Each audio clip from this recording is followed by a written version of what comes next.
My last area is Akashi, and Akashi is right next door to Kakogawa. So when I got transferred over to Kakogawa, they're like, oh, you're going to be so close. And I actually got to see the people from Kakogawa a couple times.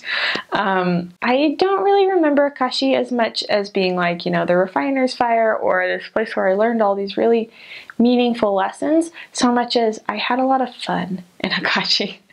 The really cool thing about this area was that I got to be with the sister that I was with in the MTC, and from the MTC she and I were just like best friends. Like we just hit it off really well, and our whole missions were like, next transfer, man, we're gonna be comps, next transfer, just wait for it. And finally we were companions, and I remember reading it on the transfer email and just not quite believing it and being a little bit nervous to actually be her companion, because I'm like, well, this girl's like one of my best friends now, but like, what if she doesn't like me as a companion? Like, what if she hates me? And like, I can't like control that. Like, she likes me as a letter writer and she liked me in the MTC, but who knows? This could all go south so quickly. And that was a really silly thing to worry about, because we love each other. In Akashi, when I got there were 4 sisters in our apartment. And so the other 2 sisters was a girl who had served with my companion already and a new missionary. And like, I cannot even tell you how much fun we had there. I was reading in my journal the other day, I just like opened it up to a random page, and it was like all capitals and highlighter that said, no time to write, having way too much fun. And that's like all I wrote for like 2 weeks. And it was so much fun. Like, you know, after 9:30, you just get to do whatever you want for like that last hour to get ready for bed. And without fail, every time, like our alarms went off like a minute before 10:30, so we knew to like get in our beds. And like, I swear, how often it was like that alarm would go off and we'd be like, what? It's already 10:30? We haven't even like gotten ready for bed yet, you know, because we were just having too much fun together. And it was like, it really was a lot of fun. And those sisters are really cool. And one of the sisters that I was living with, the new sister, she actually went home the same time I did, because she had this crazy stuff going on with her feet. She had like extra bones growing in her feet and she couldn't walk. So she had to go home. And so she was like pretty young when she went home, and it was really hard for her to go home. But I always felt really blessed to be in that area with her, because I got to go home with her, and she didn't really know anyone else who went home with us. And so, like, I don't know, it was just like this foresight that Heavenly Father always has, that he puts people in the right place at the right time to someday help someone else. And that's how a mission is in general. I feel that, you know, he puts you in the right place, and then maybe you don't necessarily understand why something happened at the time, but later on you're like, oh, that's why that happened, you know? And so I was really grateful that I got to be with that sister in that area. My companion, the one that I was friends with from the MTC, she also knows how to have fun on her mission. She's really energetic and she's really happy, and she just loves going out and knocking on doors and talking to people. And like, it's almost too much. She's almost too wonderful. You know, she's too happy, but not to the point where she's like not real, you know? She is definitely a real person who is just has a disposition towards happiness. And that was something that I really needed in a companion, because like I said, I had a lot of trouble having fun, you know?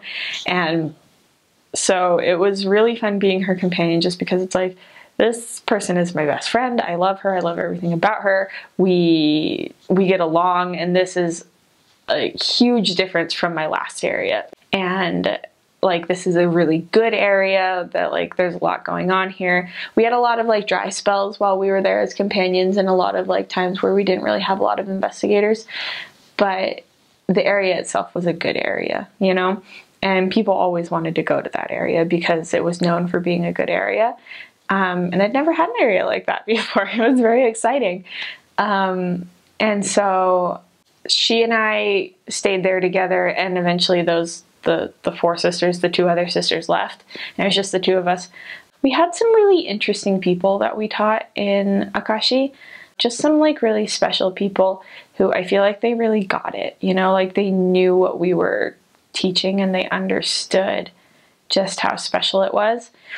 And sometimes that's, you know, that's a blessing enough to know that these people understand. We had an investigator whose husband was really against her getting baptized, but she knew that it was true. And that's always, I mean, that's hard, but it was really cool to hear her insights because she could speak English. She wasn't like amazing in English, but she always liked to speak to us in English.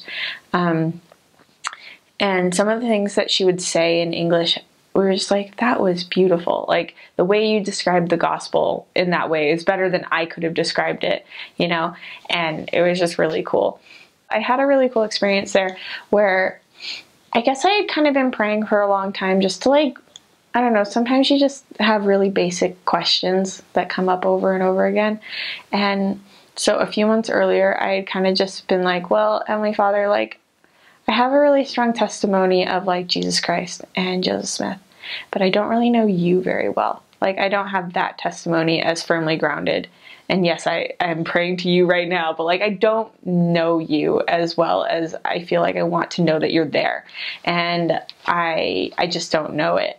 And so it was like months and months that like, I wasn't really like, I hadn't really gotten an answer on this thing. And like, regardless of how kind of frustrating that was, that I'm like a missionary and I'm like not getting an answer to this really basic question, I just kept going and I kept working, and I'm like, well, I know he's probably there. Like, I'm sure I'm not talking to no one. He's just not telling me yet, you know? So I'm just going to keep working as if he's already told me. And so we went to this woman's house to teach her about like the Book of Mormon. Yeah, it was the Book of Mormon. And so my companion had talked about something, and then she kind of looked at me as if it was my turn to, you know, bear my testimony about the Book of Mormon. And I started going into this kind of spiel that I knew about the Book of Mormon, like things I knew how to say. And then just like, you know, I'm like, oh yeah, the Book of Mormon means a lot to me, da da da. And then I kind of just stopped. And I was like, every time I read the Book of Mormon, I get an answer to a prayer. Like, I always find truth and answers and things I need in the Book of Mormon. And it just like kind of hit me right there. And I told her, I'm like, there's no way that this book could have been written by anyone but God, because how is it that every time I read this book, I get an answer that like, that doesn't make sense, you know, that just some person wrote this book. Like, it had to be God. And I couldn't express to her after that how I felt in Japanese. And so I told her, like, I don't know how to say what I want to say to you in Japanese, but like, I'm feeling the Spirit so strongly. Just like, know that. And she knew. And she didn't look at me funny. She didn't think it was weird that I was kind of like tearing up. The other woman that was with us was kind of getting emotional, and we were all like, it was just this really, really, like, one of the strongest I've ever felt the Spirit. And I was just so grateful that in that moment, Heavenly Father answered a prayer that I had had for a really long time through this other person and through serving this other person. And at the end of the prayer, or at the end of the lesson, that woman that we were teaching gave the closing prayer, and she just like specifically thanked Heavenly Father for like my part of the lesson. That she's like, just that last thing that she said. And so I was really grateful that like Heavenly Father knew that, yeah, I'm not the one who isn't baptized yet, you know, I'm not the one whose door is being knocked on. I already got baptized. I'm already there. But like, something that I think missionaries often overlook is like, Heavenly Father cares a lot about the elect, you know, and about his sheep, but we are also his elect and his sheep. Like, obviously we would have to be his sheep, you know, if we're already baptized in this church and we've accepted the gospel. He doesn't want us to go away. He cares about our testimony, and he wants us to come back too. You know, we don't just go out there to sacrifice ourselves and then just like fall down and die, and then all these, you know, people we baptize get to go up to heaven. He wants us to come too. And, you know, he doesn't always answer our prayers immediately, but he does answer them. And it took months, and who knows how long it really took for him to answer this prayer. And yes, it's been over a year since I got that answer. And sometimes it's hard to remember now, you know, because that's how prayers work. That's how answers to prayers work. You continually have to get like confirmation of your testimony. But like, I can't deny that that ever happened, you know? And so maybe that transfer and that experience was more for me than it was for that investigator. And that's okay, because I'm kind of like an investigator too, you know? I'm still working on it. And that's, yeah, that was like how I ended my mission.